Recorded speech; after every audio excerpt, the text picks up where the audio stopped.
자, 첫 번째 썰 한번 가보도록 하겠습니다. 댓글 컨텐츠고 영상 제목 단언컨대 15년 후면 청소 경비 같은 놀이 일자리도 씨가 많을 겁니다. 라는 영상에 달린 댓글입니다. 여러분도 알다시피 요즘에 뭐 일자리 같은 게 많이 없습니다. 좋은 일자리가 아니라 일자리가 많이 없어요. 뭐 이건 많은 분들이 공감하실 것 같은데, 그래서 요즘에 뭐 일을 못 구한 사람들 많습니다. 근데 지금 문제가 뭐냐 하면 뭐 일을 못 구해도 되는 분들이 많이 없어요. 일을 당장 해야 하는 사람들이 많은데 일을 못 하고 있죠. 지금 점점 이제 주거비 사정이 안 좋아지는 사람들이 많아지고 있습니다. 여기 있는 사람들 중에서도 분명히 지갑 사정 안 좋은 분들이 많을 거예요. 많을 겁니다. 근데 앞으로 더 안 좋아질 가능성이 큽니다. 제가 봤을 때는. 왜냐, 지금 돌아가는 상황을 봤을 때는 사실 우리나라의 어떤 경제 상황을 봤을 때는 긍정적인 요소가 딱히 안 떠오릅니다. 뭔가 나아질 수 있는 어떤 그런 희망적인 메시지가 안 떠올라요. 우리나라는 누가 뭐래도 이제 제조 국가입니다. 제조. 많은 공장에서 생산한 그런 재화, 물건들로 이제 국내에서 팔거나 아니면 해외 진출해서 팔거나 그렇게 해서 버는 돈을 먹고 산다랍니다. 근데 요즘에 그게 잘 안 되죠, 여러분. 제조업이.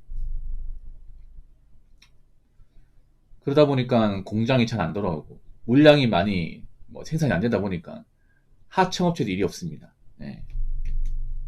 그리고 점점 가면 갈수록 기술이 발전함에 따라 이제 쉽고 단순한 일자리가 없어지고 있습니다. 그래서 요즘 보면 아르바이트도 많이 줄어들었습니다. 쉬운 알바라는 개념 자체가 없어요. 그나마 남아있는 일자리가 청소하고 경비 같은 거예요. 보통 청소 경비는 나이가 좀 있는 분들이 많이 하십니다. 이제 사기업 다니고 이제 은퇴하신 분들이 나이 먹고 할 게 없다 보니까 이제 찾게 되는 게 청소하고 경비예요. 보통 청소는 이제 아주머니 분들 많이 하시고 경비는 좀 나이가 있는 50대 분들이 많이 하십니다. 물론 젊은 경비도 있습니다. 요즘에 지어진 아파트 중에서 젊은 이제 직원들 선호하는 그런 아파트도 있기 때문에. 근데 일반적인 아파트 경비원은 좀 나이가 지긋하신 좀 중장년층입니다. 네. 근데 요즘에 이런 경비 일자리도 예전 같지 않습니다. 네. 점점 인원수를 줄이고 있어요. 그리고 근무 시간도 줄이고 있습니다. 왜냐하면 여러분 알다시피 이제 매년 최저시급은 올라가고 있습니다. 올해 최저시급은 만 30원이에요. 내년 최저시급은 만 320원입니다. 290원 오르죠. 아파트에 사는 분들도 돈이 많이 있는 게 아닙니다. 아파트 사는 분도 현금이 없어요. 그래서 예전에 비해서 이런 관리비에 예민하신 분들이 많습니다. 관리비도 제때 못 내는 그런 아파트 주민도 있고요. 그러다 보니까 이제 그 아파트 동대표한테 건의하는 거죠.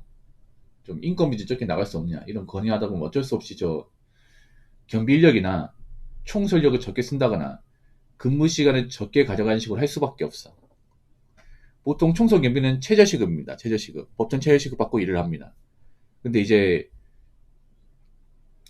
보통 저런 곳은 아파트가 많아요. 근무지 아파트나 건물이 많은데 저런 데서 요즘에는 인건비를 깎아달라고 많이 요청을 합니다.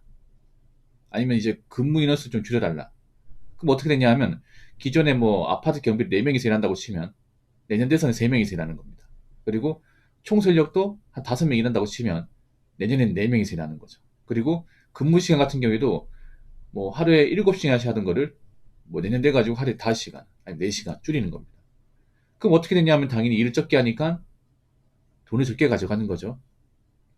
그리고 지금 근무한 사람 중에 좀 안타깝게도 한두 명은 일을 못하게 될 수 있다 이 말입니다. 사실 솔직히 말해서 저 나이 드시고 청소 경비 하시는 분들 중에 지불하는 능력이 넉넉한 분들이 사실상 거의 없습니다. 예. 나이 먹고 일하는 청소 경비 아니면 노무라고 하죠. 노가다 이런 쪽 일하는 분들 대부분 형편이 안 좋아요. 그분들은 나이 먹고 쉬고 싶은데 딸린 식구도 있고 노후 대비를 못 하다 보니까 생계 유지를 위해서 어쩔 수 없이 하는 거거든요. 근데 요즘에는 이런 청소 경비도 예전 같지 않습니다. 옛날에는 그냥 뭐 성실하기만 하면 써줬는데 요즘엔 하겠다는 사람이 워낙 많아가지고 원래 예전 같은 경우에 한 10년 전만 하더라도 청소기면 하는 사람만 했습니다. 하는 사람만. 안 하는 사람 안 했어요. 이런 일자리 있는지조차도 모르는 사람도 많았습니다. 근데 지금은 다 알아요.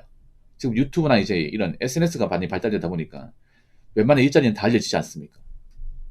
그러다 보니까 모르는 사람이 없고, 그리고 나이 드신 분들 중에 노후되지 못한 사람도 많고, 그리고 아무런 어떤 그런 기술이나 경력 없어도 할 수 있고, 그러니까 다 몰리는 거죠, 이게.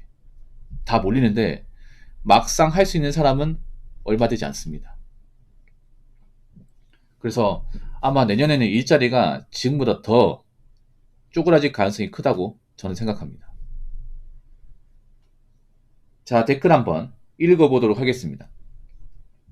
사무실 상가 위주로 전기 청소하고 있는 입장에서 유튜브 때문에 청소 분야에 뛰어든 사람들이 폭발적으로 늘어나고 있어서 경쟁이 아주 치열합니다. 특히 2030 세대들도 취업이 안 되다 보니 청소에 많이 뛰어들어서 오도 따기가 갈수록 힘드네요. 가지고 있는 거래처 유지하는 것도 신경 써야 하고 요즘 거래처 사장님들과 자주 얘기하는 편인데 회사들이 비용 줄이려고 하다 보니 청소의 수요도 점점 줄어들고 있어서 결코 쉽지 않은 시대에 살고 있네요. 라고 적어졌습니다. 여러분도 많이 봤을 거예요. 유튜브 같은 거 보면 이제 청소업체라고 해가지고 아파트 이제 입지 청소나 아니면 이제 쓰레기지 청소 아니면 고독사 현장 청소 또는 이제 건물 같은 데 있죠. 건물 계단이나 건물 화장실 예, 이런 청소를 전담해서 하는 업체들이 있습니다. 근데 예전보다 훨씬 더 많아졌어요. 많아졌습니다. 보통 청소 이런 업체라고 하면 나이가 좀 있는 분들이 할 것 같지만 아니에요. 다 나이가 젊으신 분들입니다. 근데 이게 문제가 뭐냐면 그런 겁니다. 이 청소업체가 점점 늘어나고 있어요. 예. 불과 4년 전, 5년 전만 해도 뭐 청소업체로 돈 많이 번다. 이거 블루오션이다. 이렇게 얘기하는 사람이 많았죠. 근데 지금은 제가 봤을 때는 좀 극레로션인 것 같아요. 특수청소, 유품정리 같은 것도 예전 같지 않은 것 같아요. 의외로 하려는 사람들이 많은 것 같아요. 일이 힘들어도. 왜냐, 아니, 사람이 지금 당장 먹고 살기 힘들어 죽겠는데, 지금 뭐 찬밥도 뭐 가르쳐지가 있는 사람이 어디 있겠습니까, 지금? 일단 하고 봐야죠. 사람이 있잖아요. 뭐 정말 먹고 살기 급하면 다 하게 돼 있습니다. 옛날 같으면 정말 뭐 위험하고 더러워서 안 할 거를 내가 지금 굶게 생겼으면 하게 돼 있습니다. 그래서 예전과 다르게 이런 쪽에 이제 일하려고 하는 사람들이 많이 늘었어요, 이게. 네. 유튜브가 좀 단점이 있어요. 이건 아마 이 댓글 적으신 분도 궁금하실 겁니다. 뭐냐면 유튜브가 너무 전파성이 빨라요. 그러니까 장점과 단점이야. 유튜브가 어떤 영업하거나 사업을 알리는 입장에서는 좋은 어떤 매개체가 되지만 다르기만 하면 경쟁업체를 엄청나게 많이 만드는 것도 유튜브가 해줍니다. 그렇죠? 유튜브가 좀 양날의 검이에요. 어떻게 보면. 특히나 뭐 진입장이 높거나 어려운 일은 사람들이 이제 안 뛰어드는데 진입장이 낮거나 뭔가 창업병이 적으면 다 뛰어듭니다. 다 뛰어들어. 대표적으로 뭐가 있냐? 배달이 있습니다. 배달. 배달을 돈 많이 번다고 하니까 유튜브 보면서 나도 해볼까 싶어서 뛰어드는 사람들이 엄청 많이 들었습니다. 그렇죠, 여러분? 그러다 보니까 배달로 이제 큰 돈보다 얘기가 잘 안 나와요. 뭐 단가 낮아지는 것도 있지만 라이더가 너무 많아지다 보니까 라이더가 많아질 수밖에 없죠. 왜냐? 뭐 배달 쪽이 초기 자금이 들어간다고 하지만 자영업보다는 훨씬 더 싸게 치지 않습니까? 정 돈이 없으면 바이크 뭐 할부로 사고 뭐 장비 같은 거 뭐 중고로 사고 하면 충분히 할 수 있습니다. 그리고 뭐 굳이 원동기 자격증 없어도 운전면허증만 있으면 소형 오토바이는 몰 수 있습니다. 스마트 어플을 깔기만 하면 다 할 수 있습니다. 그러니까 다 뛰어드는 거죠, 이게. 청소업체도 문제가 뭐냐면 그런 거예요. 아마 이 댓글 적으신 분이 공감할지 모르겠지만 이 업체의 치명적인 단점이 뭐냐면 그런 거예요. 그렇게 뭔가 진입장이 높지 않다는 겁니다. 진입장이 높지 않고 그리고 창업비가 그렇게 높지 않다는 거예요. 그럼 누가 하겠어요? 별로 숙련도가 높지 않거나 아니면 이제 빨리 일하고 싶어 하는 사람들 그리고 주머니 사정이 그렇게 넉넉하지 못한 사람들이 많이 뛰어들겠죠 이게. 그러니까 이게 문제가 뭐냐면 그런 거예요. 남들이 봤을 때 이런 생각 들 수 있는 거야. 저거 나도 할 수 있겠는데?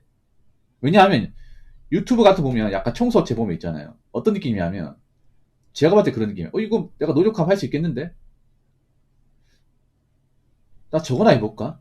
그 생각이 들게끔 만들어요, 영상들이. 근데 제가 봤을 때는 그 영상 찍으신 분들도 제가 봤을 때 실수하는 게 뭐냐면 음, 자꾸 쉽다. 누구나 할 수 있다. 뭐 그렇게 돈 많이 드는 게 아니다. 저도 처음에 못했는데 하다 보니까 늘었다. 이런 식으로 뭔가 만만하게 보여져요. 아니 영상을 봤을 때 만만해 보이는데 안 뛰어들 사람이 누가 있을까 이게. 오히려 막 고생하고 땀 흘리고 좀 이렇게 좀 환경 안 좋고 이런 모습 보여주면 뭔가 하려고 맘먹었다가 좀 적게 돼요. 나 저 못할 것 같은데. 근데 뭔가 좀 일이 쉬워 보이고 자기들도 뭐 일이 편하다. 뭐 그렇게 힘들지 않다. 적게 일하고 돈 많이 가져간다. 이런 식으로 유튜브에 홍보하다 보니까 이걸 누가 안 할까요? 요즘 일도 많이 없는데 알바도 많이 없고. 그래서 자꾸 이렇게 뭔가 좀 돈 보기 쉽다. 누구나 할 수 있다. 자꾸 이렇게 뭔가 보여주는 것들이 오히려 경쟁자를 많이 늘리는 거라 생각합니다.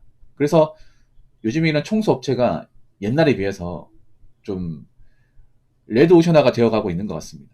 그리고 앞으로 뭐 그런 청소업체 같은 것도 보면 상가나 뭐 그런 건물 같은 거 보면 대부분 사업하시는 분이에요. 사업하는 분이 돈이 안 벌리면 당장 줄이는 게 뭐냐면 이런 이제 유지비용을 줄입니다. 네, 유지비용. 그러니까 뭐 건물 청소 비용, 뭐 전기세, 아니면 이제 뭐 정수기 렌탈비, 아니면 뭐 식대비 이런 거 줄입니다. 네, 어쩔 수가 없잖아 이게.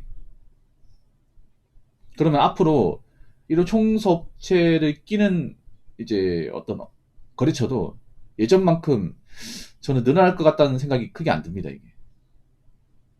그래서 이 댓글 적으신 분도 어떻게든 경쟁에서 살아남으시고 자기가 맡고 있는 거래처 뺏기지 않도록 잘 관리하시기 바라겠습니다. 자, 이상으로 첫 번째 썰 마치도록 하겠습니다.